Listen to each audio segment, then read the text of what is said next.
Assalamualaikum warahmatullahi wabarakatuh. Selamat datang di Amrizal Case, di mana di sini aku akan berbagi my personal thought dan pengalaman yang mungkin relate dalam kehidupan kalian dan semoga bisa bermanfaat. Adapun jika ada kesalahpahaman dalam pendapat, silakan kasih komentar, kritik dan saranmu di comment section below. Terima kasih. Pada malam hari ini aku akan membahas gitu. Kita akan bersama-sama membahas tentang apa itu aset gitu loh. Ya, mungkin dari kita sering banget kan dengar kata aset. Suatu kata yang dulu gue dengarnya adalah seperti suatu ruangan dengan penuh harta yang gue kumpulkan ya mungkin nanti di hari tua dan kayaknya sulit untuk gue miliki gitu. Tapi kalau menurut lu sendiri aset itu apa sih gitu loh? Coba tulis di kolom komentar. Oke. Gua sekarang berusia 22 tahun dan gua merasa hidup gua masih dalam keadaan produktif. Artinya gua masih dalam masa dimana masih bisa digunakan untuk menghasilkan karya atau harta. Nah, jika lu sama masih merasa dalam keadaan atau usia yang produktif, maka lu harus paham makna aset ini dari sekarang supaya tidak menyesal nanti kemudian gitu loh. Aset, sepemahaman gue adalah sesuatu yang bisa kita nikmati nantinya dengan nilai yang terus bertambah, tanpa harus mengeluarkan effort yang berlebih. Wah, gimana tuh maksudnya? Oke, gue bakal jelasin dengan suatu kisah nyata dari nenek gue. Nenek gue sekarang tinggal di Indramayu gitu. Di sana beliau memiliki toko kelontong yang kalau lu lihat ke sana sekarang mungkin lu cuma bakal lihat sebuah toko sepi dengan barang yang dijual tidak seberapa banyak. Ya maklum, semua toko kelontong sekarang sudah kalah pasar dengan minimarket yang berkembang seperti Indomaret atau Alfamart. Tapi di balik itu semua, nenek gue tetap menjadi orang yang bisa dibilang kaya lah di daerahnya. Gimana enggak? Beliau sekarang memiliki sawah dan tanah berhektar-hektar di daerahnya.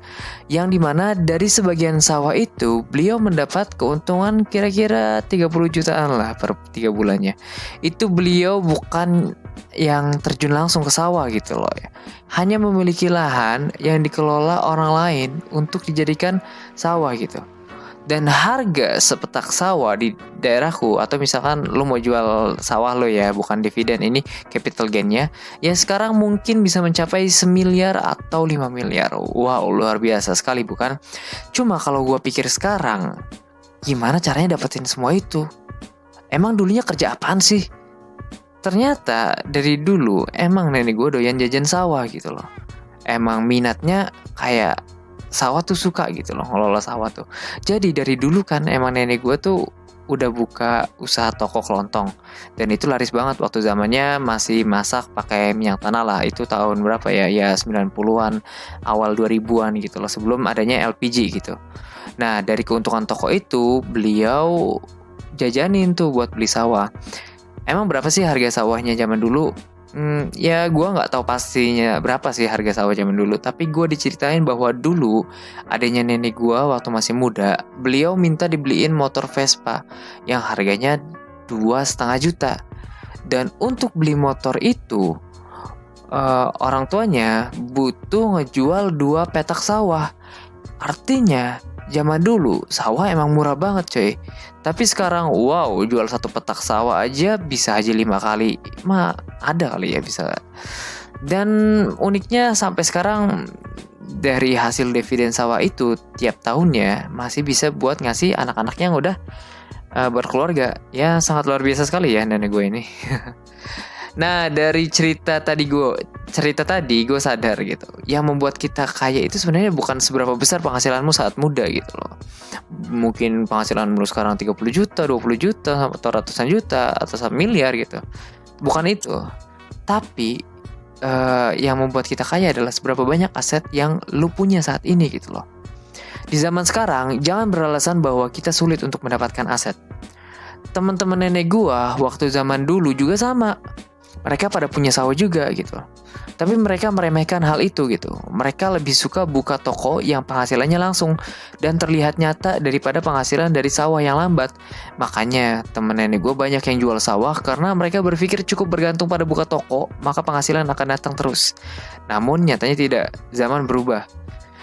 Kemunculan minimarket seperti Indomaret dan Alfamart menghancurkan bisnis toko mereka termasuk usaha nenek gue. Tapi untungnya nenek gue masih bisa bertahan dengan keep sawah itu hingga sekarang. Dan manfaatnya luar biasa.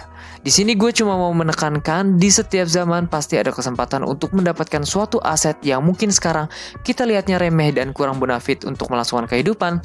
Tapi siapa sangka yang bertahan dengan aset yang dianggap remeh itu dia malah menjadi yang pemenang di kemudian hari. Aset yang kita bisa tanam di zaman ini banyak macamnya gitu.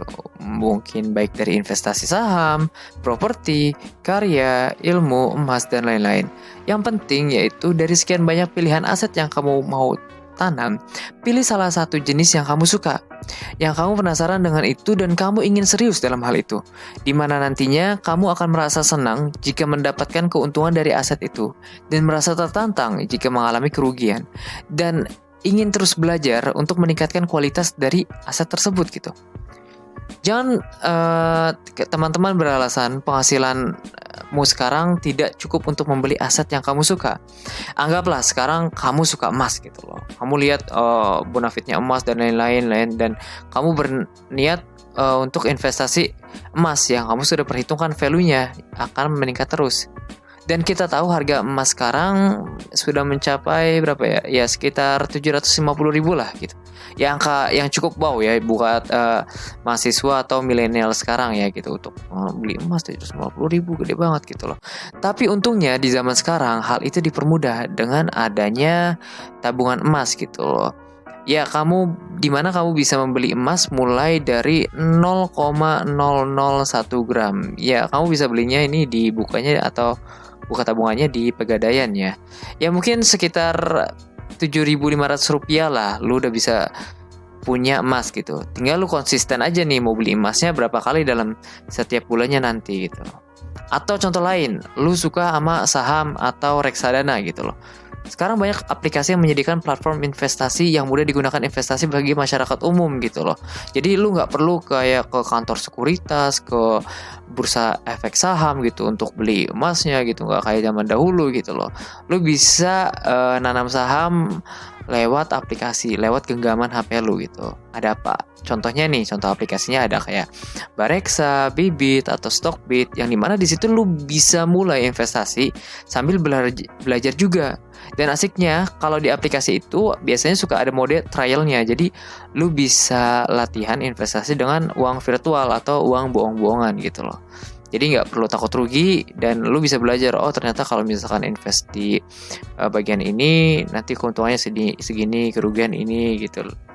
Nah, atau aset lain yang orang pikir ini nggak mungkin jadi aset gitu, kayak ini bener namanya aset gitu. Seperti apa contohnya? Ya kayak YouTube gitu atau podcast gitu. Yang ya podcast yang kayak yang gue buat saat ini gitu. Karena platform ini ternyata bisa kita monetize gitu loh sama pihak YouTube atau hosting podcastnya. Jadi selain podcast ini digunakan untuk membagi manfaat buat kalian, podcast ini juga bisa dijadiin aset jika memenuhi persyaratan tertentu. Mudah bukan? Jadi, buat kamu sekarang, jangan banyak alasan bahwa sekarang kamu yang masih produktif nih, merasa produktif, bisa masih punya kelengkapan tubuh, kesehatan jasmani, rohani gitu, bersyukurlah gitu.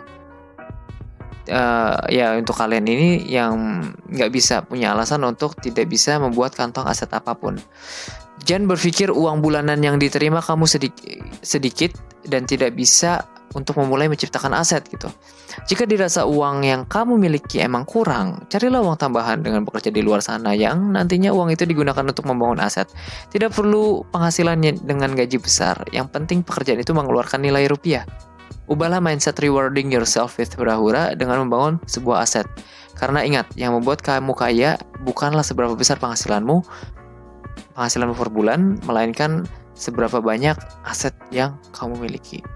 Oke, baik. Mungkin itu aja yang bisa kita diskusikan malam ini mengenai tentang aset. Dan jangan lupa untuk kasih pendapatmu atau pemikiranmu yang lain di kolom komentar section. Oke, kita mungkin akan berjumpa lagi di sharing-sharing menarik berikutnya. Jangan lupa stay tune on my YouTube channel or my Spotify account. So Sampai jumpa dan salam satu hati. Alvida.